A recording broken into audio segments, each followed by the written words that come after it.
that you've put upon yourself. And so it's time that we let go of the labels of black and white, man and woman, husband and wife, niece, nephew, daughter, son, all these labels, boss, CEO, chiropractor, all these labels that we put upon ourselves. A good girl, a bad boy, a bad boy, rich, poor, black, white, all these labels that we put upon ourselves. Not good enough. All these labels that we put upon ourselves. Not worthy enough. Nobody loves me. Who do I think I am? A label that you've put upon yourself. See, if we're going to become someone new, we've got to let the labels go. If we're going to become someone new, then, as I said at the very beginning, we can begin to live our lives as Moses, realizing that the burning bush is happening right where we are, every day, right here and right now. Because the moment that Moses came up to the burning bush, you see, he had to become someone new. He had to become available to hearing the divine power and presence of God within him. You're going to have to become someone new, like Moses. And like Moses when he said, "And whom shall I tell them sent me? I am." Now let's bring this back down to right here and right now, when we're dealing with our own thoughts, our own feelings, when we get clear about the thoughts that we are having and what we are thinking about the thoughts that we are having, so that you can say to your own self, in essence, when your thoughts start to bombard you, you don't have to say, we won't say, "Well, who shall I tell my symptom? I am." We would say to our thoughts then, "Not now.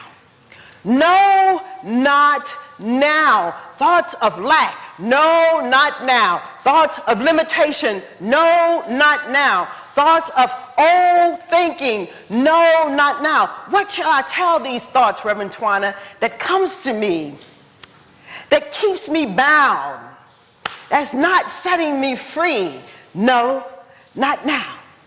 No, not now. Begin to honor the divine power and presence within you. Begin to honor the thing itself as you. Know that everything that you need, all that you desire and require to change your life is at hand. It's at hand. In your life, decide to become the Moses of the day.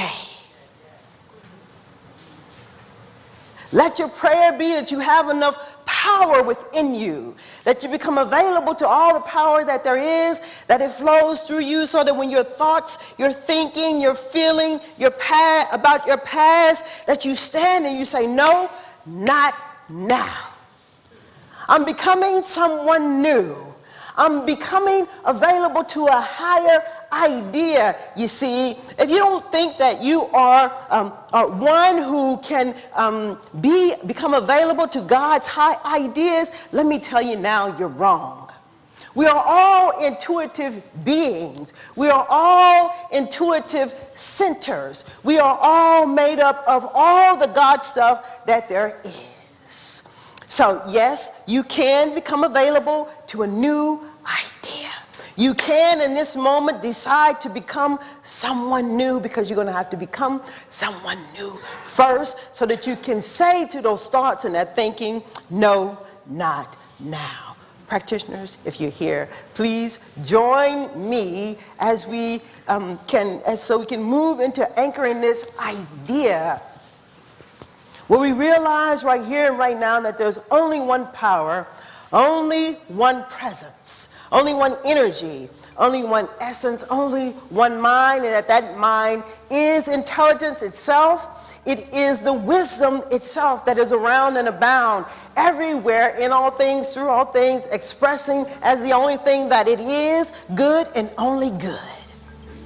I know now that each one of us, we are one with it. And all that it is, I am, and all that it is, I know that you are. There's nothing missing, nothing lacking. All that there is all that there is. All that there is all that there is, and it's available to you, and it's available to me now. So I speak my word for each one of us then, knowing that we become more aware of all that's available to us, that we let go of our old thinking, our own ways of being, our own ways of doing, that we let go of our past so that we may become someone new. I speak my word knowing now that nothing in us denies us. Nothing in us stands in the way of us choosing here today a new idea, a good idea, a God idea, a divine idea. Nothing gets in the way of it. And as we do, I know with ease and grace we lay down our past, we let it all go. That the labels begin to drop off of us. And in essence, then we become someone new in that moment. The moment we say, no, not now, I am not that, I am all of this. That our lives begin to change. Something in us is made anew. That we see in a new way, that we hear in a new way, that we become available to sensing and knowing that right where we are, all of God is. Thus, our lives are being changed. Change, change, change. Oh, I give thanks for this truth here today, standing in this place, in this space. I give thanks for knowing that the action and the activity that is occurring now is a law that is absolute, that's responding to my words now and causing all things, all that I can see and all that I cannot see, to come together for my good and for your good, causing the very life that we desire to be made manifest. I give thanks for it then. I give thanks for the healing that's occurring now. I give thanks for the revealing of the truth for each one of us that's getting clearer and more clearer about who we are. I give thanks for each one of us becoming more and more and more and more of who we are, and nevertheless, where we together collectively say yes to creating peace throughout the world.